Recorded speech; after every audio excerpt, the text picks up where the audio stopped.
Today, we're diving in to supercharge your Ubuntu 2004's graphics performance by updating those all-important Nvidia drivers.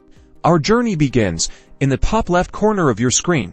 Click on the Activities button. It's going to show a search bar where you can type the application you want to find. Next, in the search bar, type Software and Updates. This will find the application we need, and we'll use it to manage the software of our system. Once the Software and Updates interface is open, there's a series of tabs. Select Additional Drivers. This tab allows us to see and manage the Nvidia drivers. The tool will now search for compatible Nvidia drivers from the list of available drivers. Select the recommended or tested version. Choosing from the list depends on your graphics card model, so selecting the one that fits is important. After you've selected your preferred driver, look for the Apply Changes button. Click this button to start installing the driver on your system. Once the installation is complete, a prompt will appear asking you to reboot your computer, so go ahead and restart your computer. Restarting is super important to apply the changes and have the new drivers activated. After the reboot, you'll want to confirm that the new drivers are installed correctly. Simply run this command and check if it shows driver information. Now,